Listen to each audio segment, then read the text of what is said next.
காசி மாநகரத்தை பிரம்மதத்தன் அப்படிங்கிற ராஜா ஆட்சி பண்ணிட்டு வந்தார். அவர் ஒவ்வொரு வருஷமும் ஒரு திருவிழா நடத்துறது வழக்கம். எல்லா தேசத்திலிருந்தும் எல்லா வகையான ஜனங்களும் அதில் வந்து கலந்துக்குவாங்க. ஒரு சமயம் அது மாதிரி விழா நடந்துகிட்டு இருந்தது. வைகுண்டத்திலிருந்து தேவலோகத்திலிருந்து நிறைய தேவகுமாரர்கள்லாம் காசி நகருக்கு அப்போ வந்திருந்தாங்க. அதில் முக்கியமாக ஒரு 4 தேவகுமாரர்கள், அந்த 4 பேரையும் சுற்றி ஏகப்பட்ட கூட்டம்.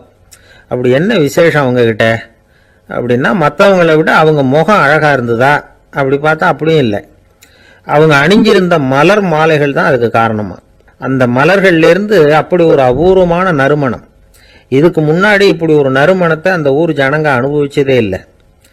அதுதான் அந்த 4 பேரையும் சுற்றி கூட்டம். எல்லாரும் கேள்வி கேட்க ஆரம்பித்தாங்க. உடனே அந்த 4 தேவகுமாரர்களும் எல்லாருக்கும் தெரியும்படியாக வானத்தில் எழும்பி கொஞ்சம் உயரமாக நின்றுக்கிட்டாங்க. கீழே நின்றுக்கிட்டு இருந்த அரசன்லேருந்து ஆண்டி வரைக்கும் ஒருத்தர் பாக்கி இல்லாமல் ஒரே குரலில் எல்லாரும் அவங்கள பார்த்து, எங்களுக்கும் இது மாதிரி மாலையை போட்டுக்கணும்னு ஆசையாக இருக்குது, அதுக்கு நீங்கள் தான் அருள் பண்ணணும் அப்படின்னு கேட்டுக்கிட்டாங்க. மாலை போட்டுக்கிறதுனா எல்லாருக்கும் ஆசையாக தானே இருக்கும். அந்த 4 தேவகுமாரர்களில் ஒருத்தர் புத்தர் பிரான். அவர் சொன்னார், பூலோகவாசிகளே, நான் சொல்கிறத கொஞ்சம் பொறுமையாக கேளுங்க. கக்காரு அப்படிங்கிற கற்பக விருஷத்தின் மலர்களால் தொடுக்கப்பட்டது இந்த மாலை. இதுக்கு நிறைய சக்தி உண்டு. எந்த காலமும் இது வாடாது, வாசனையும் குறையாது. ஆனால் இதை அணிந்து கொள்றதுக்கு சில தகுதிகள் தேவை அப்படின்னார். என்ன தகுதி அது சொல்லுங்களேன் அப்படின்னு ஏக காலத்தில் எல்லாரும் சத்தம் போட்டாங்க. தீய இயல்புகள் உள்ளவங்க, இழிந்த சிந்தனை, இழிந்த செயல் உள்ளவங்க இந்த மாலையை அணிய முடியாது அப்படின்னார். அவ்வளோதான். கூட்டத்தில் சத்தம் போட்டவங்கள்லாம் மெதுவாக அப்படி அடங்க ஆரம்பிச்சிட்டாங்க. இன்னொரு தேவகுமாரன் சொன்னார், அடுத்தவங்க பொருளை அபகரிக்காதவன், அடுத்தவங்களுக்கு கெடுதல் பண்ணக்கூடிய பொய் பேசாதவன், பேராசையினால் கெட்ட வழியில் பொருள் ஈட்ட நினைக்காதவன் இந்த மாலையை போட்டுக்கலாம் அப்படின்னார். கூட்டத்திலிருந்து யாரும் முன்னுக்கு வரல. ஒரே ஒரு ராஜகுரு மட்டும் கொஞ்சம் முன்னாடி வந்தார். பெரியவர், படித்தவர். அவர், எனக்கு தகுதி இருக்குது அந்த மாலையை போட்டுக்கிறதுக்கு அப்படின்னார். வேற ஒன்றும் இல்லை, பொய் சொல்லியாவது அந்த மாலையை வாங்கிக்குவோமே அப்படின்னு முடிவு பண்ணிட்டார் அவர். அவ்வளோதான், மாலையை வாங்கிட்டார். அடுத்த தேவகுமாரன் பேசினார். யாருக்கு திடமான அறிவும் மனமும் இருக்குதோ, யாருக்கு நல்ல காரியங்களில் அசையாத ஈடுபாடு இருக்குதோ, நல்ல அரிய பொருள்களை தனியாக தான் மட்டும் அனுபவிக்க விரும்பாதவர் யாரோ அவர் முன்னாடி வந்து இந்த மாலையை வாங்கிக்கலாம் அப்படின்னார். அந்த தகுதியும் எனக்கு இருக்குன்னார் ராஜகுரு. மாலையை வாங்கி போட்டுக்கிட்டார். இன்னொரு ராஜகுமாரன் பேச ஆரம்பித்தார். அறநெறியில் செல்வம் சேர்க்கணும், ஆடம்பர பொருள்களுக்கு அடிமையாகக்கூடாது, வெற்றி அடைஞ்சாலும் கர்வம் வரக்கூடாது, அப்படிப்பட்டவங்க இந்த மாலையை போட்டுக்கலாம்னார். துணிஞ்சு பொய் சொல்லி அதையும் வாங்கி கழுத்தில் போட்டுக்கிட்டார் இந்த ராஜகுரு. இன்னொரு ராஜகுமாரன் சொன்னார், சான்றோர்களை நிந்திக்காதவங்க, புறம் பேசாதவங்க இந்த மாலையை போட்டுக்கலாம்னார். அதையும் வாங்கி போட்டுக்கிட்டார். திருவிழா முடிஞ்சுது, எல்லாரும் திரும்பி போயிட்டாங்க. மறுநாள் ராஜகுரு 4 மாலைகளையும் போட்டுக்கிட்டு ராஜசபைக்கு வரார். வந்தவர் ரொம்ப அவஸ்தையோடு வர்றார். மாலையெல்லாம் வாடி போயிட்டுது, வாசனை எதுவும் கிடையாது. அது மட்டும் இல்லை, அவருக்கு கடுமையான தலைவலி வேற வந்துட்டுது. துடிச்சு போயிட்டார். மாலையை கழட்டவும் முடியல. ஜனங்கள்லாம் அவரை பார்த்து சிரிக்க ஆரம்பிச்சிட்டாங்க. என்னத்துக்கு ஆசைப்படணும், ஏன் இப்படி கஷ்டப்படணும் அப்படின்னு. ராஜா பார்த்தார். மறுபடியும் விழாவுக்கு ஏற்பாடு பண்ணினார். தேவகுமாரர்கள்லாம் வந்தாங்க. ராஜகுரு வந்தார். மக்கள் முன்னிலையில் அவங்க காலில் விழுந்தார், மன்னிப்பு கேட்டுக்கிட்டார். இந்த மாலையை போட்டுக்கிற தகுதி எனக்கு இல்லை. தகுதி இல்லாத ஒருத்தன் தகாத தகுதியை பொய் மூலம் பெறணும்னு ஆசைப்படுறாங்களே, அவங்களுக்கெல்லாம் என்னுடைய தண்டனை ஒரு எச்சரிக்கையாக இருக்கட்டும்னார். அதுக்கப்புறம் தேவகுமாரர்கள் அவர் கழுத்தில் இருக்கிற மாலையை கழட்டினாங்களாம். அந்த மாலைகளும் பழையபடி மனம் கொடுக்க ஆரம்பிச்சுட்டு தான். இதுலேருந்து நாம் தெரிஞ்சுக்க வேண்டியது என்னென்னா, நமக்கு தகுதி இல்லாத ஒரு கௌரவம் நம்மக்கிட்ட தானாக வந்தால் கூட அதை தவிர்த்து விடுறது தான் நல்லது. அதுதான் புத்திசாலித்தனம். ஒருத்தர் வந்தார். சார், எங்கள் இலக்கிய மன்ற விழாவுக்கு நீங்கள் தலைமை தாங்கணும்னார். உடனே இவர் சொன்னார், பேச்சாளர், சார், இலக்கியத்தை பற்றி பேசுகிற தகுதி எனக்கு இல்லையே அப்படின்னார். உடனே அவர் கூப்பிட வந்தவர் சொன்னார், அந்த தகுதி உங்களுக்கு இல்லைங்கிறது எங்களுக்கும் தெரியும் சார், அதனால தான் உங்களை தலைமை தாங்க கூப்பிடுறேன் அப்படின்னார். அது சரி, தலைமைன்னா அதுக்கு இவர் என்னதான் அர்த்தம் பண்ணுறாருன்னு தெரியல. ஆரம்ப காலத்தில் ஒரு குரு, அப்போ ஒரு சீடன் இருந்தான். அது வேடிக்கையான குரு, வேடிக்கையான சீடன். ஒரு ஆசிரமம். ஒரு நாள் ஒருத்தன் அவசரமா அந்த குருவை தேடி வந்திருக்கிறான். என்ன விஷயம்னு விசாரிச்சார் குரு. உங்க சீடர் என்னை அடிச்சுட்டார் அப்படின்னு புகார் பண்ணானா அந்த ஆள். குரு சீடனை கூப்பிட்டார். அடிச்சியா இந்த ஆளை அப்படின்னு கேட்டாராம். ஆமான் இருக்கான் சீடன். ஏன் அடிச்சே அப்படின்னு கேட்டாராம். இந்த ஆள் உங்களை பத்தி மட்டமா பேசிவிட்டான், என்னால் அது தாங்கிக்க முடியல, அதனால தான் அடிச்சுட்டேன் இருக்கான். அப்படி என்ன பேசினா அப்படின்னு கேட்டாராம். உன்னுடைய குருநாதர் இப்பெல்லாம் அர்த்தமில்லாம பேச ஆரம்பிச்சுட்டார் அப்படின்னு சொல்லிவிட்டான், அதனால தான் அடிச்சுட்டேன் அப்படின்னு நானா. அதுக்காக அடிச்சே அப்படின்னாராம். நான் அதுக்காக அடிக்கல குருவே, இப்பெல்லாம் நீங்க அர்த்தமில்லாம பேசுறதாக அவன் சொல்றான், அப்படின்னா இதுவரைக்கும் நீங்க அர்த்தத்தோட பேசினதாகத்தானே அர்த்தம், அது தப்பு தானே, அதனால தான் அடிச்சேன் அப்படின்னு நானா. ஒரு பெரியவர் உட்கார்ந்து இருக்கிறார். அவரை சுத்தி அவருடைய தோழர்கள் உட்கார்ந்து இருக்கிறாங்க. ஏதோ ஒரு முக்கியமான செய்தியை அவர் அவங்களுக்கு சொல்லிட்டு இருக்கிறார். அவங்களும் ஆர்வமா கேட்டுக்கிட்டு இருக்கிறாங்க. இந்த சமயத்துல யாரோ ஒரு ஆள் வேகமா அங்க வர்றார். வர்ற வேகத்திலேயே எனக்கு ஏதாவது உதவி செய்யுங்க அப்படின்னு கேட்டுக்கிட்டே வர்றார். கேட்கறது உதவி, ஆனா குரல் மிரட்டுறது மாதிரி இருக்கு, அதட்டி கேட்கறது மாதிரி இருக்கு. இதை கேட்டது அந்த பெரியவர் ஆத்திரப்படலை, ஆனா அவரை சுத்தி இருந்தவங்க ஆத்திரப்பட்டாங்க. இதை பெரியவர் கவனிச்சார். கொஞ்சம் அமைதியா இருங்கன்னார். வந்தவரை கூப்பிட்டார். அவருக்கு சில பொருள்களை கொடுத்தார். என்னங்க இப்போ உங்களுக்கு மகிழ்ச்சி தானே அப்படின்னார். அப்படின்னு அலட்சியமா அவர் சொல்றார். நான் உங்களை நல்ல முறையில் நடத்தினேன்னா அப்படின்னு கேட்குறாரு அவர் மறுபடியும். அதெல்லாம் ஒன்றும் இல்லை அப்படின்னு சொல்லி அவர் சொல்லிட்டு இருக்கிறாரு. குரலில் கடுமை குறையில. சுற்றி இருந்தவங்களால இதை பொறுத்துக்க முடியல. கோபத்தோடு அவரை நோக்கி நெருங்க ஆரம்பிச்சாங்க. பெரியவர் அவங்களையெல்லாம் தடுத்து நிறுத்தினார். வந்தவரை வாங்க என்னோட அப்படின்னு சொல்லி அழைச்சிட்டு போனார். வீட்டுக்கு போனார். அங்கே போனதும் இன்னும் சில பொருள்களை எடுத்து அவர்கிட்ட கொடுத்தார். இப்போ திருப்தி தானே, நான் உங்ககிட்ட நல்ல முறையில் நடந்துக்கிட்டேனா அப்படின்னார். அவர் முகம் இப்போதான் கொஞ்சம் மலர்ந்தது. ரொம்ப நன்றி, இறைவன் உங்கள் குடும்பத்துக்கு எல்லா நன்மைகளையும் செய்வான் அப்படின்னு சொன்னார். இதே வார்த்தைகளை என்னுடைய தோழர்கள்கிட்டே சொல்லிட்டீங்கன்னா அவங்க கோபம் தணிஞ்சிரும், வர முடியுமான்னார். கண்டிப்பாக வர்றேன் அப்படின்னாரு. மறுநாள் காலையில் அந்த இடத்துக்கு வந்தார். அதே மாதிரி சொல்லிவிட்டு அவர் போயிட்டார். தோழர்கள்லாம் ரொம்ப வியப்போடு பெரியவரை பார்த்தாங்க. அந்த பெரியவர் தான் நபிகள் நாயகம். அவர் சொன்னார், ஒருத்தன் ரொம்ப ஆசையாக ஒரு ஒட்டகத்தை வளர்த்துக்கிட்டு வந்தான். ஒரு நாள் அந்த ஒட்டகம் கயத்தை அறுத்துக்கிட்டு ஓடி போயிட்டுது. அக்கம் பக்கத்தில் இருக்கிறவங்கெல்லாம் அந்த ஒட்டகத்தை பிடிக்கிறதுக்கு முயற்சி பண்ணாங்க. அதை துரத்திக்கிட்டு ஓடினாங்க. ஒட்டகம் தாறுமாறாக ஓட ஆரம்பிச்சுது. இந்த சமயத்தில் ஒட்டகத்தை வளர்த்தவன் அங்கே ஓடி வந்தான்.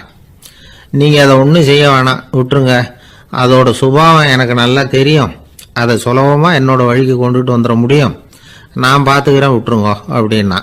எல்லாரும் விலகி போயிட்டாங்க. இவன் என்ன செஞ்சான் தெரியுமா? கொஞ்சம் புல்லை கையில் எடுத்துக்கிட்டு அந்த ஒட்டகத்தை நெருங்கினான். அவ்வளவுதான். அது ஓடி இவன் காலடியில் உட்காந்துக்கிட்டது. செல்லமாக அதை அப்படியே தடவி கொடுத்தான். முதுகில் ஏறி உட்காந்துக்கிட்டான். அது பாட்டுக்கு சாதுவாக நடந்து போகுது. இந்த கதையை நபிகள் நாயகம் தம்முடைய தோழர்களுக்கு சொல்றார்.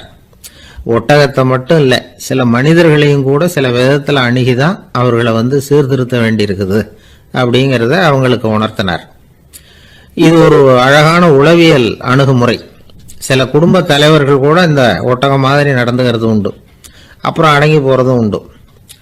ஒரு குடும்ப தலைவர் காலையில் எழுந்திரிச்சதுலேருந்து சத்தம் போட்டு கத்திக்கிட்டு இருப்பார். பக்கத்தில் இருந்தவங்கெல்லாம் ஓடி போய் சமாதானம் பண்ணி பார்த்தாங்க. அவர் ஓயறது மாதிரி தெரியல. கடைசியில் அவர் மனைவி வந்தாங்க. நீங்கள் எல்லாம் விலகி போயிடுங்க, அவர் சுபாவம் எனக்கு தெரியும், நான் பார்த்துக்கிறேன் அப்படின்னாங்க. சரின்னு எல்லாரும் போயிட்டாங்க. சாயந்தரமாக பார்க்குறாங்க, அவர் சத்தம் இல்லாமல் ஒரு மூலையில் உட்காந்துருக்கிறார். ரொம்ப சாதுவா. ஆச்சரியமாக இருந்தது. என்னம்மா பண்ணீங்கன்னு கேட்டாங்க. அது ஒன்றும் இல்லைங்க, ஒரு வேளை சாப்பாட்டை நிறுத்தினேன், பட்னி போட்டேன், அவ்வளவுதான் அப்படின்னாங்க அந்த அம்மா. ஒரே ஒரு ஊரில் ஒரு ராஜா இருந்தார். அவர் பேரில் மக்களுக்கு ரொம்ப மரியாதை. அவ்வளவு நல்லா ஆட்சி புரிஞ்சுக்கிட்டு வந்தார். அவருக்கு வயசாயிட்டுது. அதனால ஒரு நாள் அமைச்சரை கூப்பிட்டார். இதை பாருங்க, எனக்கு வயசாயிட்டுது, அதனால இந்த அரச பொறுப்பு எல்லாம் நீங்க ஏத்துக்குங்க அப்படின்னார். அதுக்கப்புறம் ராணியை கூப்பிட்டார். வா, நாம இனிமே இங்க இருக்க வேணாம், காட்டுக்கு போய் தவம் பண்ணலாம் அப்படின்னு கூப்பிட்டார். இந்த செய்தி மக்களுக்கு அறிவிக்கப்பட்டது. மக்கள் உடனே கூட்டம் கூட்டமா அரண்மனைக்கு வர ஆரம்பிச்சுட்டாங்க. மன்னரை போய் பாக்குறாங்க.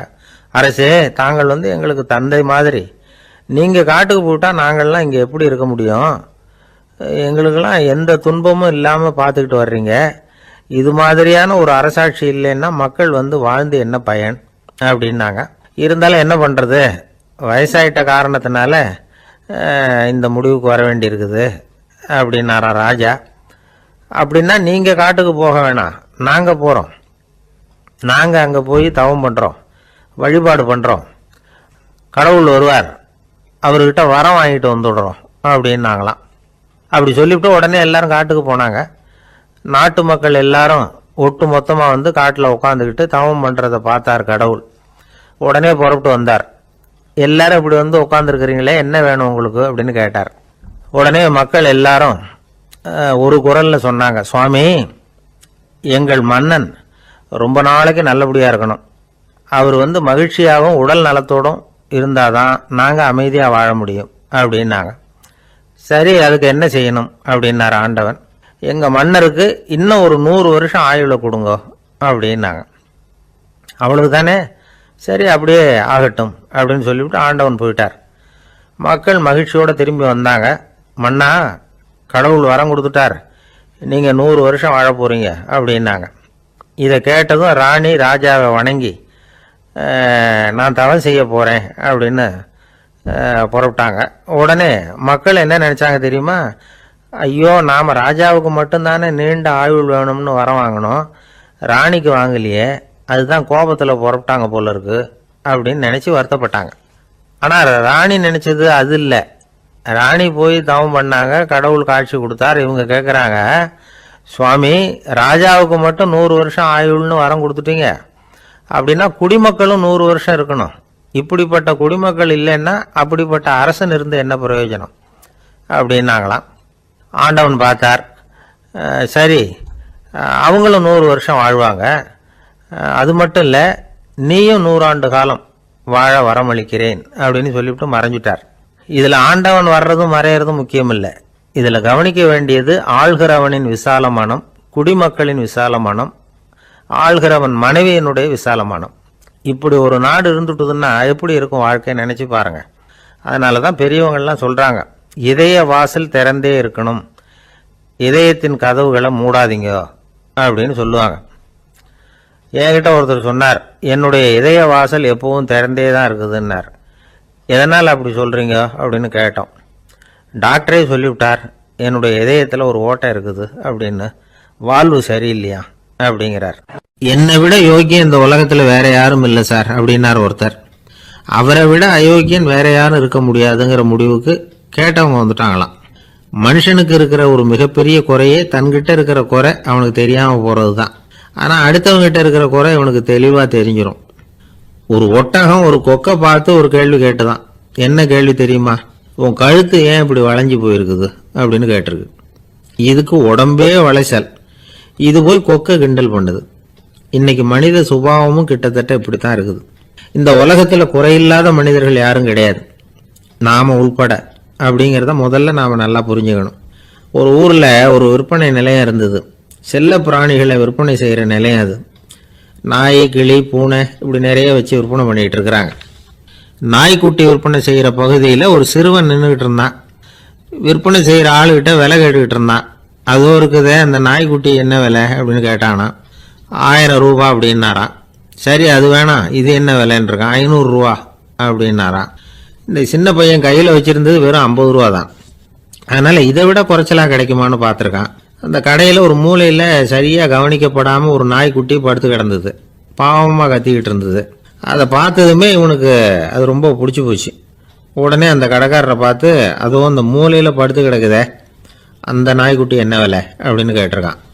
தம்பி, அது ஒரு கால் ஊனம், அதனால் அது உன்னோட குதித்து விளையாடவோ ஓடுறதோ அதால் முடியாத காரியம் அப்படின்ட்டுருக்கார் அவர். அது தெரிஞ்சுதாங்க கேட்குறேன், அதோட விலை என்ன அதை மட்டும் சொல்லுங்களேன் அப்படின்ட்டுருக்கான். தம்பி, இது வந்து கால் ஊனம் உள்ள ஒரு நாய், இதை போய் காசு கொடுத்து வாங்கிறதுக்கு யாராவது பிரியப்படுவாங்களா? இதை நான் உனக்கு இலவசமாகவே தர்றேன், எடுத்துகிட்டு போ அப்படின்னாரான். இதை கேட்டதும் அந்த சிறுவனுக்கு கோவம் வந்துட்டு தான். நீங்கள் ஒன்றும் சும்மா கொடுக்க வேணாம், இந்தாங்க 50 ரூபா, இதை வச்சுக்கிட்டு நாய்க்குட்டியை கொடுங்க அப்படின்ட்டுருக்கான். அவருக்கு ஒன்றும் புரியல, ஆச்சரியமாக இருந்தது. சரின்னு பணத்தை வாங்கிட்டு நாய்க்குட்டியை தூக்கி கொடுத்தார். அந்த சிறுவன் அந்த நாய்க்குட்டியை 2 கையாலையும் வாங்கினா, மார்போட பிரியமாக சேர்த்து அணைச்சிக்கிட்டான். தெருவில் இறங்கி நடக்கிறான். அப்படி நடக்கும்பொழுது தான் பார்க்குறார், கடைக்காரர் வந்து ஆச்சரியமாக அவனை பார்க்குறார். அப்போ தான் அவருக்கு ஒரு விஷயம் புரியுது. அந்த சிறுவன் தெருவில் நாய்க்குட்டியை மார்போடு அணைச்சிக்கிட்டு விந்தி விந்தி நடந்து போய்கிட்டு இருக்கிறான். ஆமாம், அவனுக்கும் ஒரு கால் ஊனம். இந்த நாய்க்குட்டியை யாருமே வாங்க மாட்டாங்கன்னு நினச்சிக்கிட்டு இருந்தார். குறையுள்ள அதுக்கும் ஒரு எஜமானன் கிடைச்சுட்டான். அதனால ஊனம் ஒரு குறை இல்லை அப்படிங்கிற உண்மையை அந்த கடைக்காரர் புரிஞ்சுக்கிட்டாராம். நம்மால் ஒருத்தர் கொஞ்சம் வயசானவர், எழுந்திரிச்சு சரியா நடக்க முடியாது, சாய்வு நாற்காலியிலேயே எப்பவும் உட்காந்துருப்பார். அவரு தனக்கு துணையா ஒரு நாயை பக்கத்தில் வச்சிருந்தார். அதுவும் ரொம்ப வயசான ஒரு நாய், எழுந்திரிக்கவே சிரமப்படும், நடக்கவும் முடியாது. அவர் பக்கத்திலேயே இதுவும் சோர்ந்து போய் படுத்து கிடக்கும். அந்த பெரியவரை பார்க்க வந்த ஒருத்தர் கேட்டார், ஏங்க, ஒரு சின்ன பையனை உங்களுக்கு துணையா வச்சுக்க கூடாதா? இந்த நாயை உங்களுக்கு பாதுகாப்பா வச்சிருக்கிறீங்களே, உங்களுக்கு ஒரு ஆபத்துன்னா இது எப்படி உங்களுக்கு உதவ முடியும் அப்படின்னார். அப்ப அவரு சொன்னாராம், எனக்கு ஒரு ஆபத்துன்னா அந்த சமயத்தில் இந்த நாய் என்னை தனியா விட்டுட்டு ஓடி போயிடாம இருக்கணும்ல, அதுக்காகத்தான் இதை நான் வச்சிருக்கிறேன் அப்படின்னாராம். அளவுக்கு மிஞ்சினால் அமிர்தமும் நஞ்சு அப்படின்னு சொல்லுவாங்க. அது உண்மைதான். ஒருத்தருக்கு அளவுக்கு மீறிய புகழ் வந்துட்டுதுன்னு வச்சுங்க, அது கூட ஆபத்தா போயிடுறது உண்டு. பழங்காலத்துல எல்லாம் கிரேக்க தேசத்துல ஒரு பழக்கம் உண்டாம். அதாவது யாராவது ஒருத்தரை நாடு கடத்தணும்னா அதுக்கு ஒரு வழி உண்டு. அதாவது ஒருத்தரை நாடு கடத்தணும்னு மக்கள் விரும்புறாங்கன்னு வச்சுங்களேன், அவர் பேரை ஒரு மண்பாண்ட ஓட்டுச்சில்லில் எழுதி அதை வந்து ஒரு குறிப்பிட்ட பொது இடத்துல போட்டுற வேண்டியது, அவ்வளவுதான். இது மாதிரி பல பேர் போட்டுக்கிட்டே இருப்பாங்க, எல்லாம் அப்படியே குவிஞ்சு போயிடும். அந்த ஓட்டாஞ்சில்லு குவியல்ல யாருடைய பேர் அதிகமாக இருக்குதோ அந்த நபரை ஒரு 10 ஆண்டுகள் நாடு கடத்தி விடுவாங்க. இது அந்த ஊர் வழக்கமா. ஒரு நாள் அந்த குவியலுக்கு பக்கத்தில் ஒரு ஆள் நின்றுகிட்டு இருக்கிறான். அவன் கையில் ஒரு ஓட்டாஞ்சில்லு வச்சிருக்கிறான். அதில் யாரோட பேரையோ எழுதணும், எழுதி அந்த இடத்துல போடணுங்கிறது அவன் ஆசை. ஆனால் அவன் படிக்காதவன், அதனால எழுத தெரியல. யாராவது அந்த வழியாக வர்றாங்களான்னு பார்த்துக்கிட்டே நின்றுக்கிட்டு இருந்தான். ஒரு பெரியவர் வந்துக்கிட்டு இருந்தார். அவர்கிட்ட ஓடினான். கையில் இருந்த மண்பாண்ட சில்லை கொடுத்தான். ஐயா, இதில் ஒரு பேர் எழுதி கொடுங்களேன்னா. அந்த பெரியவர் அதை வாங்கி கையில் வச்சுக்கிட்டு, என்ன பேர் எழுதணும் சொல்லு அப்படின்னா. இவன் சொன்னான், அரிஸ்டைடிஸ் அப்படின்னு எழுதுங்க அப்படின்னா. இதை கேட்டதும் அந்த பெரியவருக்கு அதிர்ச்சி. ஏன்னா அவர் தான் அரிஸ்டைடிஸ், தத்துவ மேதை அரிஸ்டைடிஸ் அவர். இருந்தாலும் நான் தான் அதுங்கிறத காட்டிக்காம அந்த ஆளுகிட்ட கேட்டார், அது சரிப்பா, அரிஸ்டைடிஸ்ங்கிற பேரை எழுத சொல்ற, அவர் உனக்கு என்ன கெடுதல் பண்ணார், அவர் பேரை இதில் எழுத சொல்றிய அப்படின்னு கேட்டிருக்கார். அதுக்கு இவன் சொன்னானா, அவர் எனக்கு எந்த கெடுதலும் பண்ணல, அவரை நான் பார்த்தது கூட இல்லை அப்படின்னு இருக்கான். அப்புறம் எதுக்காக அவரை வந்து நாடு கடத்தணும்னு நீ ஆசைப்படுற அப்படின்னு கேட்டிருக்கார். இப்போ அந்த ஆள் சொல்றான், அரிஸ்டைடஸை பற்றி எல்லாரும் பேசுறாங்க, அவர் ரொம்ப நல்லவர், அவர் ஒரு பெரிய அறிவாளிங்கிறாங்க, அவர் ஒரு பெரிய வள்ளல், பேரறிஞர், இப்படி எல்லாரும் சொல்றதை கேட்டு கேட்டு எனக்கு ரொம்ப அழுத்து போயிட்டுது, அதனால தான் வெறுப்பாயிட்டேன் அப்படின்னு நானும். இதுலேருந்து என்ன தெரியுது, நாம நல்லவனா இருக்கிறதுல ஒன்றும் இடைஞ்சல் இல்லை. ஆனால் நம்மளை நல்லவன் நல்லவன் எல்லாரும் சொல்ல ஆரம்பிச்சிட்டாங்கன்னு வச்சுக்கோங்க, அப்போ இடைஞ்சல் ஆரம்பம்னு அர்த்தம். எதுவுமே அளவுக்கு மிஞ்சி போகாமல் பார்த்துக்க வேண்டியது ரொம்ப அவசியம். அளவுக்கு அதிகமாக ஆசைப்படாதவங்களில் ஆப்ரஹாம் லிங்கனும் ஒருத்தரான். அவர் ஒரு தடவை தன்னுடைய நண்பர்கள்கிட்ட பேசிக்கிட்டு இருந்தாராம். ஒருத்தர் கேட்டிருக்கார், ஒரு மனுஷனுக்கு கால்கள் வந்து எவ்வளவு உயரம் இருக்கணும் அப்படின்னு கேட்டாராம். இதுக்கு ஆப்ரஹாம் லிங்கன் சொன்னாராம், அது என்ன, இடுப்புல இருந்து தரையை தொடுற அளவுக்கு உயரம் இருந்தா போதும் அப்படின்னாராம். ஒரு பெரிய பியானோ கலைஞர் வியன்னாவில் இருந்தார். ரொம்ப புகழ்பெற்ற இசை கலைஞர் அவர். இங்கிலாந்து மகாராணி விக்டோரியா அவருடைய சங்கீதத்தை கேட்கணும்னு ஆசைப்பட்டாங்க. அவரை அரண்மனைக்கு கூப்பிட்டாங்களாம். பியானோ வாசிக்க சொல்லி கேட்டாங்களாம். இவரும் ரொம்ப பிரமாதமாக வாய்ச்சி காட்டியிருக்கார். உடனே பாராட்டி பரிசுகள்லாம் கொடுத்து அனுப்புனாங்களாம். அந்த இசையை கேட்கறதுல அரசிக்கு ரொம்பவும் ஆர்வம் உண்டு. அதனால அதுக்கப்புறமும் அந்த கலைஞர் அடிக்கடி அரண்மனைக்கு வர வேண்டிய அவசியம் ஏற்பட்டது. ஏன்னா அரசி கூப்பிட ஆரம்பிச்சாங்க. இவர் போகணும், அங்கே இசை நிகழ்ச்சி நடத்தணும், இவர் அங்கே பாடி வாசிக்கிறது உண்டு. ஒரு தடவை வந்து மகாராணி அவரை பார்த்து, உங்க நாட்டு தேசிய கீதம் பாடுங்களேன் அப்படின்னு கேட்டாங்களாம். உடனே அவர் தன்னுடைய நாடான ஆஸ்திரியாவின் தேசிய கீதத்தை பாடியிருக்கிறார். அவர் பாட ஆரம்பிச்ச உடனே மகாராணி எழுந்திருச்சு நின்னாங்களாம்.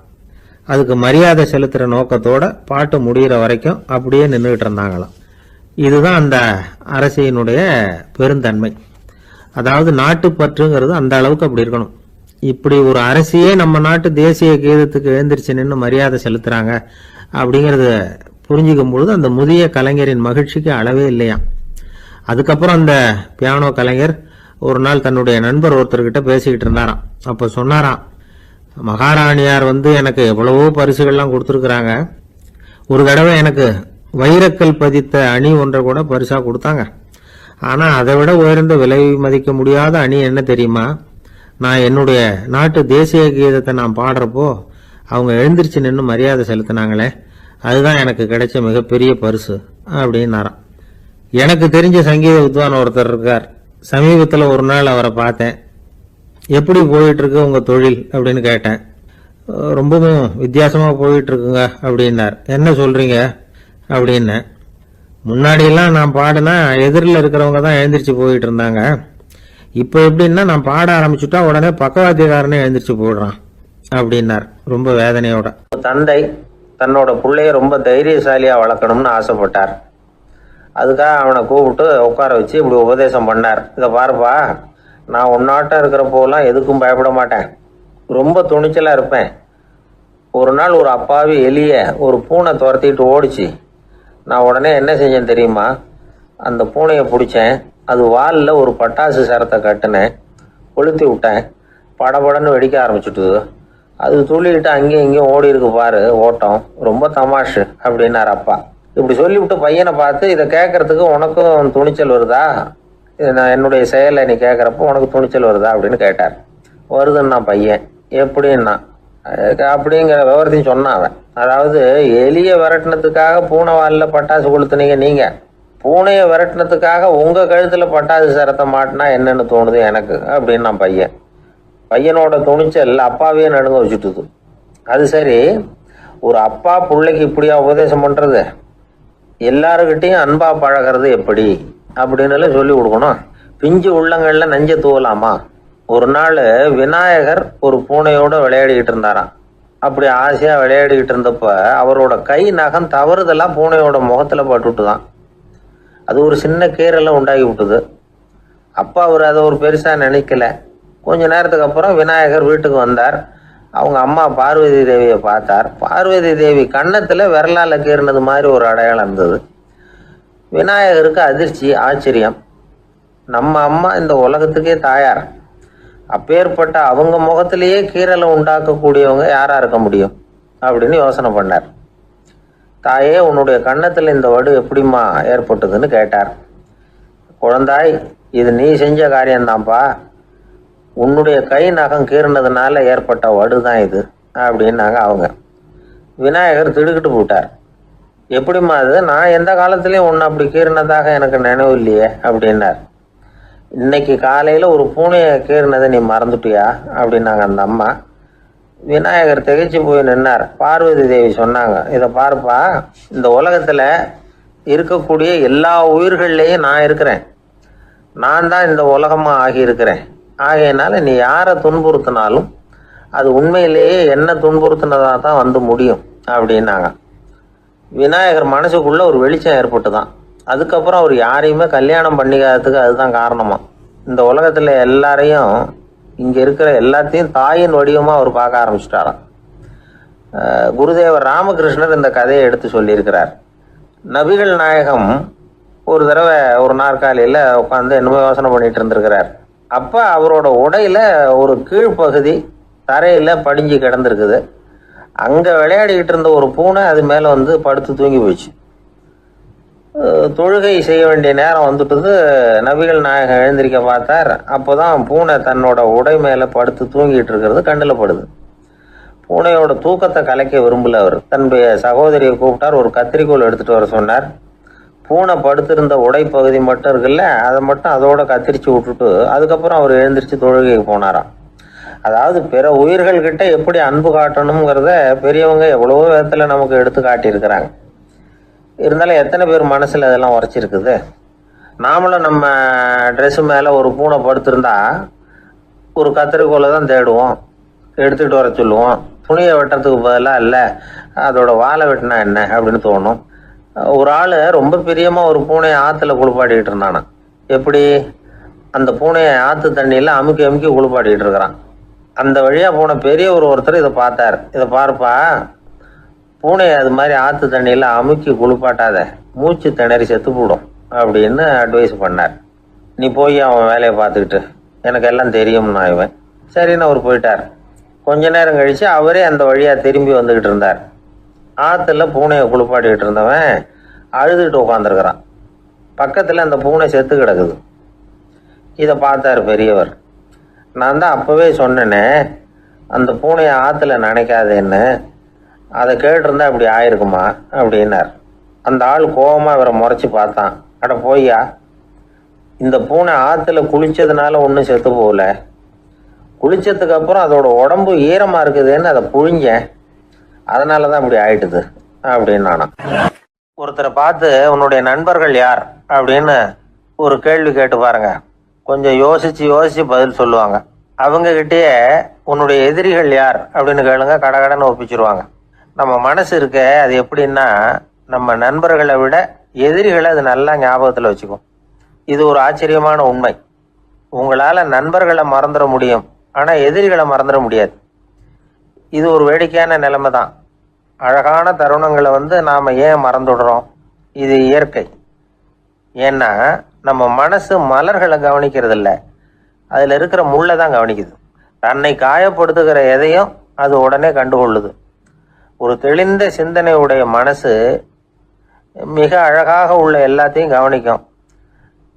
அது நன்றியுடன் உணரக்கூடிய எல்லாத்தையும் பார்த்து குறிச்சிக்கும். இப்படிப்பட்டவங்க வாழ்க்கை இயல்பாகவே நல்லா அமையும். அது ரொம்ப அபூர்வம். மனசில் உள்ள ஒரு சிறிய அமைப்பை மாற்றுவதை பொறுத்து தான் இந்த விஷயம் அப்படிங்கிறார் ஓஷோ. ஒரு யூத கோவில் இருந்து தான், அது யூதர்களின் மடமாகவும் இருந்தது. அங்கே ஒரு தலைமை குரு, அவர் ரொம்ப கண்டிப்பானவர்.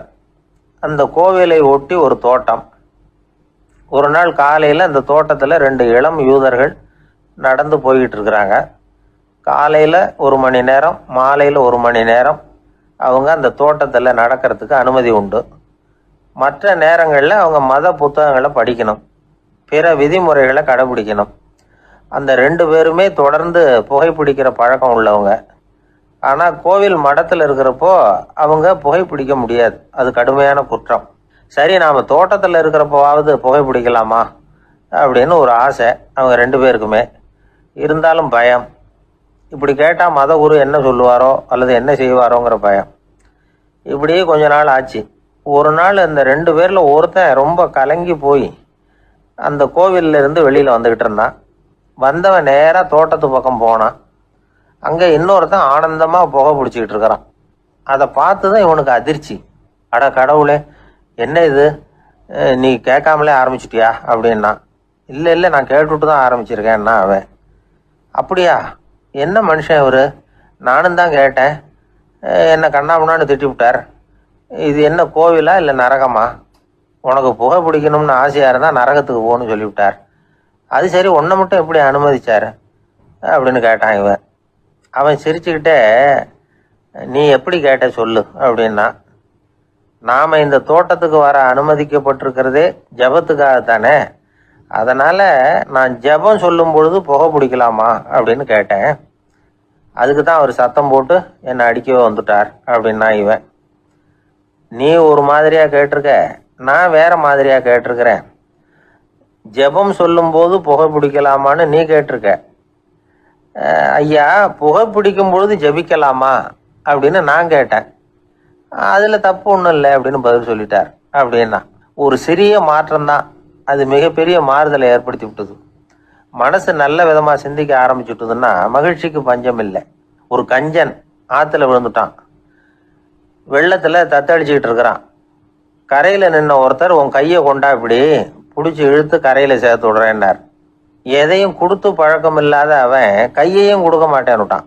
இவர் பார்த்தார், உன் கையை கொடுன்னு சொல்கிறதுக்கு பதிலாக நான் என் கையை கொடுக்குறேன் பிடிச்சிக்கோ அப்படின்னார். அவன் கப்புன்னு பிடிச்சிக்கிட்டான், இழுத்து கரையில் போட்டார். உலகத்தில் எதுக்கோ ஆராய்ச்சி கூடங்கள் இருக்குதுல்ல, அது மாதிரி தூக்கத்தை பற்றி ஆராய்ச்சி பண்ணுறதுக்கு ஒரு ஆராய்ச்சி கூடம் இருக்குது. அப்படி ஆராய்ச்சி பண்ணணும்னா அதுக்கு மூழ்கிக்கிட்டு இருக்கணும்ல. அதனால தான் அந்த ஆராய்ச்சி கூடம் இங்கே இல்லை, அமெரிக்காவில் பாஸ்டன் பல்கலைக்கழக மருத்துவமனையில் அது இருக்குது. அங்கே தூக்கத்தை பற்றி பலவிதமான ஆராய்ச்சிகள் பண்ணிகிட்டு இருக்கிறாங்க. அந்த ஆராய்ச்சி கூடத்தில் இயக்குனராக இருக்கிற ஒரு நிபுணர் அவர் என்ன சொல்கிறாரு தெரியுமா? உங்களுக்கு தூக்கம் வரலையா, நீங்கள் நல்லா தூங்குறதுக்கு தாராளமாக சில யோசனைகளை என்னால் சொல்ல முடியும் அப்படிங்கிறார். யோசனை தானே, காசா பணமாக கேட்டு வச்சுக்கலாமே. உணவு, மனநிலை, தூங்கும் இடத்தோட சூழ்நிலை, படுக்கைக்கு செல்றப்போ உள்ள பழக்க வழக்கங்கள், இது காரணமாக ஒருத்தருக்கு தூக்கம் வராமல் போகலாம். தூக்கம் வராததுக்கு இதுதான் காரணம்னா அதையெல்லாம் சுலபமாக கட்டுப்படுத்தலாங்கிறார் அவர். தூக்கத்தை வரவழைக்கக்கூடிய ஒரு நல்ல மருந்து உடற்பயிற்சி. ஆனால் ஒன்று, படுக்க போகிற நேரத்தில் இது மாதிரி உடற்பயிற்சிகள் எல்லாம் செய்யக்கூடாது. கொஞ்சம் முன்னாடி பகல்லையே இந்த பயிற்சிகளை செய்கிறது நல்லது. தூக்கம் வராமல் அவதிப்படுறவங்க பிற்பகல் நேரங்களில் காஃபி, டீ இது மாதிரி பானங்களை சாப்பிடக்கூடாது. மது அருந்துறது கூட தூக்கத்தை பாதிக்கும். வெது வெதுப்பான நீரில் குளிக்கிறது, தியானத்தில் ஈடுபடுறது, ஓய்வாக இருக்கிறது, படுக்கிறது, அதாவது படுக்கிறதுக்கு முன்னாடி ஒரு கோவலை பால் சாப்பிட்றது, இதெல்லாம் தூக்கத்தை வரவழைக்கிறது ரொம்ப உதவியாக இருக்கும். இன்னொரு விஷயம் என்னென்னா, தூங்கி ஆகணுமேங்கிற கவலை வேண்டியதில்லை. அப்படி நினச்சி கவலைப்படுறதை விட்டுடணும். தூக்கம் வரலையா, உடனே படுக்கையை விட்டு எழுந்திரிக்க வேண்டியது. வெளியில் வாங்க, வேறு ஏதாவது வேலையில் ஈடுபடுங்க, கொஞ்சம் நேரம் உலாவுங்க, அல்லது ஏதாவது ஒரு புஸ்தகத்தை எடுத்து படிங்க. களைப்பு ஏற்பட்டால் மறுபடியும் படுக்கைக்கு போங்க, தூக்கம் தானே வந்துடும். ஒரு விஷயத்தை மட்டும் நல்லா ஞாபகத்தில் வச்சுக்கணும். படுக்கைக்கு போகிறப்போ உங்கள் மற்ற எல்லா பிரச்சனைகளையும் மறந்துடணும். அது எப்படி சார் முடியும், அந்த நேரம் தானே எல்லா பிரச்சனையும் வரிசையாக ஞாபகத்துக்கு வருது அப்படின்னு நாம் நினைக்கலாம். ஆனால் பழக்கத்தில் அதை நாம் மாற்றிக்க முடியும். கொஞ்சம் முயற்சி பண்ணணும், அவ்வளோதான். இது எல்லாமே ஆராய்ச்சி பண்ணி பார்த்துட்டு அந்த நிபுணர் சொல்கிற கருத்து தான். இன்னொரு விஷயமும் அவர் சொல்கிறார். அது என்னென்னா, உடல் கோளாறு காரணமாக தூக்கம் வராமல் அவதிப்படுறவங்களுக்கெல்லாம் இந்த யோசனைகள் சரியாக வராது அப்படிங்கிறார். அதுக்கெல்லாம் மருத்துவ சிகிச்சை கொடுத்து தான் சரி பண்ணணும். சில பேருக்கு நடு ராத்திரியில் மூச்சு திணறல் ஏற்பட்டு தூக்கம் வராமல் போயிடும். ஊரெல்லாம் தூங்குறப்போ தான் மட்டும் தூங்காமல் மூழ்கிட்டு இருக்கிறது, ஊரெல்லாம் மூழ்கிட்டு இருக்கிறப்போ தான் மட்டும் தூங்குறது, இது மாதிரி கோளாறுகளால் சில பேர் பாதிக்கப்படலாம். காலு தசை முறுக்கிக்கிறதுனால சில பேருக்கு அடிக்கடி விழிப்பு வரலாம். மன அழற்சி காரணமாக சில பேருக்கு தூக்கம் வராது. இது மாதிரி கோளாறுகளுக்கெல்லாம் அதுக்கு தகுந்த மாதிரி சிகிச்சை கொடுத்து தான் சரி பண்ண வேண்டியிருக்கும். எந்த கோளாறும் இல்லாமல் தூக்கம் வரலைன்னா ஆரம்பத்தில் சொன்ன முறைகளை கடைபிடிச்சு பார்க்கலாம். தூக்கம் வந்ததுன்னா யோசனை சொன்ன அந்த நிபுணருக்கு நன்றி சொல்லலாம். ஒருத்தர், ஏன் சார் பஸ்ஸில் தூங்குறது கெட்ட பழக்கமானு கேட்டார். இல்லையே, நான் கூட பஸ்ஸில் போகிறப்ப தூங்கிட்டு தானே போவேன் அப்படின்னார் இன்னொருத்தர். அப்புறம் ஏன் என்ன டிரைவர் வேலை வேணாம்னு வீட்டுக்கு அனுப்பி வச்சுட்டாங்க அப்படின்னாராம் அவர். 1816 வருஷம் செப்டம்பர் மாதம் 11 பிரான்ஸ் தேசத்தில் உள்ள ஒரு மருத்துவமனை. அங்கே ஒரு இளம் டாக்டர் கொஞ்ச நாளைக்கு முன்னாடி தான் அந்த ஆஸ்பத்திரியில் புதுசாக வேலைக்கு சேர்ந்துருக்கிறார். அவர் பேர் ரெனே லெனக். அவர் அன்னைக்கு காலையில் அந்த மருத்துவமனையில் அப்படியே ரவுண்ட்ஸ் வந்துக்கிட்டு இருக்கிறார். வார்டில் ஒரு படுக்கையில் ஒரு இளம் பெண் படுத்திருக்கிறா. அந்த பொண்ணுக்கு இருதய நோயாக இருக்கலாம்ங்கிறது மற்ற டாக்டர்கள் சந்தேகம்.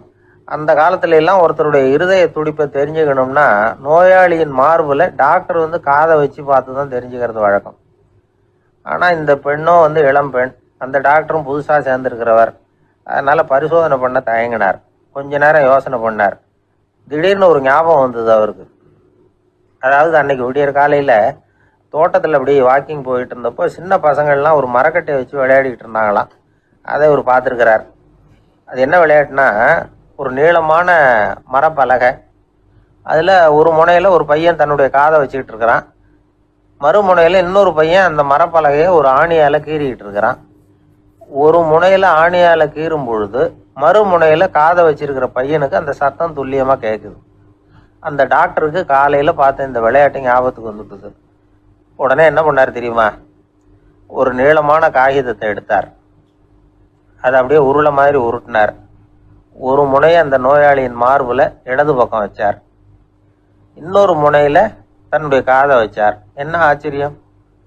நோயாளியின் மார்பில் நேரடியாக காதை வச்சு கேட்கறத விட துல்லியமாக கேட்டுது இதய துடிப்பு. இதய துடிப்பு மட்டும் இல்லை, மூச்சு இழுத்து விடுறது, திரவ பொருள்களின் அசைவு, எல்லா சத்தமும் தெளிவாக கேட்குது. கிரேக்க மொழியில் ஸ்டெத்தாஸ் அப்படின்னா மார்பு, ஸ்கோப்பின் அப்படின்னா பார்ப்பதுன்னு அர்த்தம். அதனால் டாக்டர் ரெனே லெனக் தான் கண்டுபிடிச்ச கருவிக்கு ஸ்டெத்தஸ்கோப் அப்படின்னு பேர் வச்சார். அவரே முதல் மாடலையும் செஞ்சார். அளவு ரொம்ப பெருசாக இருந்தது. சுலபமாக எடுத்துகிட்டு போகிறது கஷ்டம். அது அவ்வளோ கஷ்டமாக இருந்தது அது. அதனால் அவரே அதை அப்புறம் 2 பிரிவாக தயார் பண்ணார். இது 2 துண்டையும் டாக்டர் தன்னோட கோட்டு பாக்கெட்டில் வச்சுக்கலாம், தேவைப்படுறப்ப எடுத்து ஒன்றா சேர்த்துக்கலாம். இப்படி தான் அவர் ஆரம்பத்தில் பண்ணார். தன்னுடைய இந்த கண்டுபிடிப்பை பற்றி அவர் ஒரு புத்தகம் எழுதினார். நிறைய விற்றுது, புகழும் பணமும் சேர்ந்தது. பணமும் புகழும் வந்து சேர்ந்தது மாதிரியே அவருக்கு ஒரு நோயும் வந்து சேர்ந்தது. அது என்ன நோயின்னு கண்டுபிடிக்கிறதுக்கும் அவர் கண்டுபிடிச்ச கருவி தான் உபயோகப்பட்டு தான். அவரே அதை கண்டுபிடிச்சார். அவருக்கு வந்திருந்தது காச நோய். 1826ஆம் வருஷம் ஆகஸ்ட் மாதம் 13ஆம் தேதி உலகத்தின் முதல் ஸ்டெதஸ்கோப்பை கண்டுபிடிச்ச டாக்டர் ரெனே லெனக் காலமானார். அவர் சாகிறதுக்கு முன்னாடி மரத்தால் செஞ்சு வச்சிருந்த ஸ்டெதஸ்கோப்பை தனக்கு வேண்டியப்பட்ட ஒரு டாக்டர்கிட்ட கொடுத்து, என்னுடைய சொத்துக்கள்லேயே ரொம்ப வசந்தது அப்படின்னு சொன்னாராம். அதுக்கப்புறம் 3 வெள்ளைக்காரங்க சேர்ந்து இந்த கருவியில் சில மாற்றங்களை பண்ணாங்க. ஆனால் 1829 லண்டனில் டாக்டர் நிக்கோலஸுங்கிறவர் ஒரு காதால் இதய துடிப்பை கேட்கறத விட டாக்டர் 2 காதாலையும் கேட்கறது தான் சரியாக இருக்கும் அப்படின்னு ஒரு கருத்தை வெளியிட்டார். அதுக்கப்புறம் ரொம்ப காலம் கழித்து 1852 ஜார்ஜ் காமான் அப்படிங்கிறவர் ரப்பர் டியூபுகளை உபயோகப்படுத்தி 2 காதாலையும் கேட்குற மாதிரி ஒரு புதிய வடிவத்தை அதுக்கு கொடுத்தார். அதுக்கு பிறகு அது படிப்படியாக எவ்வளவோ மாற்றங்கள் இருந்தாலும் ஆரம்பத்தில் டாக்டர் ரெனே லெனக் உருவாக்கின அடிப்படை மாடலை யாரும் மாற்றி அமைக்கலைங்கிறது தான் முக்கியமான விஷயம். நமக்கு தெரிஞ்ச ஒரு ஆஸ்பத்திரி, அதில் ஒரு நோயாளி, காலை நேரத்தில் நர்ஸு அந்த பக்கமாக போயிட்டு இருந்தாங்க. அதை பார்த்துட்டு ஒரு நர்ஸுன்னு கத்துறாரு. நர்ஸு அவசரமாக ஓடி வந்து என்ன விஷயம்னு கேட்டாங்க. சிஸ்டர், இங்கே பாருங்கள், உங்கள் டாக்டரை என் நெஞ்சில் ஒரு காதை வச்சு கேட்டுக்கிட்டு இருக்கிறார் அப்படின்னார் நோயாளி. சிஸ்டர் பதட்டப்படாமல், அதனால் என்ன, இந்த டாக்டர் பழமையான விஷயங்களில் ரொம்ப நம்பிக்கை உள்ளவர், அதனால் ஸ்டெதாஸ்கோப்பை உபயோகப்படுத்தாமல் காதை வச்சு கேட்குறார், அது ஒன்றும் தப்பு இல்லை அப்படின்னாங்களாம். ஐயோ, அதுக்காக இல்லை சிஸ்டர், இவர் என் நெஞ்சு மேலே தலையை வச்சது நேற்று ராத்திரி 9 மணி, இப்போ விடிஞ்சு போச்சு, இன்னமும் தலையை எடுக்கவே இல்லை, அதுக்காக தான் சந்தேகப்பட்டு உங்களை கூப்பிடுறேன் அப்படின்னாராம். பிரம்மத்தை அறிந்தவன் பிரம்மமாகிறான் அப்படின்னு ஒரு பெரியவர் பேசினார் ஒரு கோவிலில். தைத்திரிய உபனிஷத்து அப்படி சொல்லுதான். இதை கேட்கும் பொழுது நமக்கு ஒரு சந்தேகம் வரும். அது எப்படி? பிரம்மத்தை அறிந்தவன் பிரம்மம் ஆகிறான்னா, சிங்கத்தை அறிந்தவன் சிங்கம் ஆகிறானா, தோசையை அறிந்தவன் தோசை ஆகிறானா? இப்படிப்பட்ட சந்தேகம் நமக்கு வர்றதுல ஒன்றும் ஆச்சரியம் இல்லை, இது இயற்கை. இதுக்கும் அந்த பெரியவரே பதில் சொல்றார். சிங்கம் வேற, நாம வேற. அதனால சிங்கத்தை அறிந்தவன் சிங்கம் ஆக மாட்டான். ஆனா பிரம்மம் வேற, நாம வேற இல்லை. அதனால பிரம்மத்தை அறிந்தவன் பிரம்மம் ஆகிறான் அப்படிங்கிறது அவரோட விளக்கம்.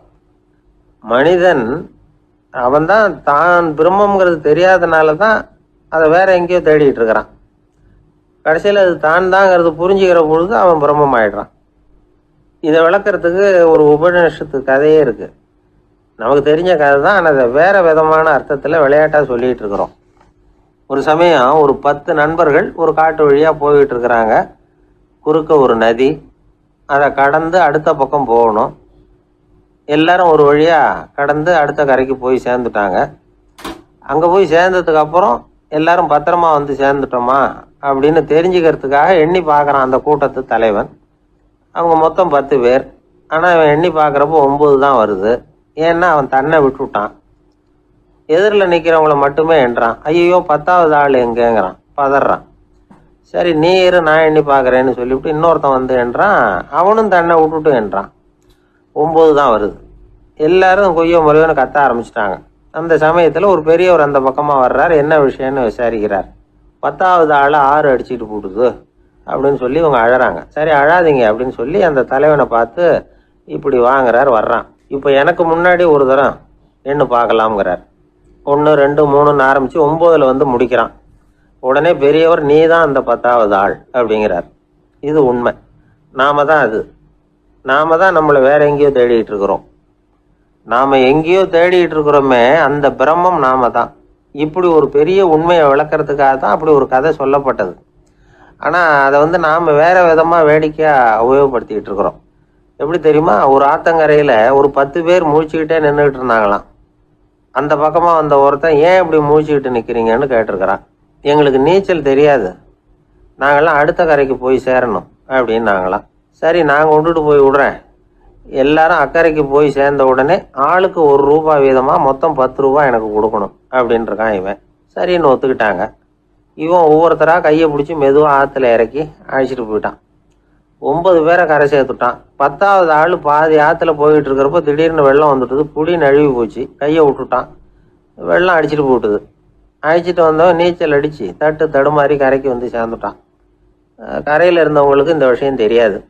இருந்தாலும் இவன் உடம்பு பூரா நனைஞ்சி கொஞ்சம் அதிகமாக மூச்சு வாங்க நின்றுக்கிட்டு இருந்தானா, ஏங்க ஏன் இப்படி மூச்சு வாங்குது, என்ன விஷயம் அப்படின்னு கேட்டாங்களாம்.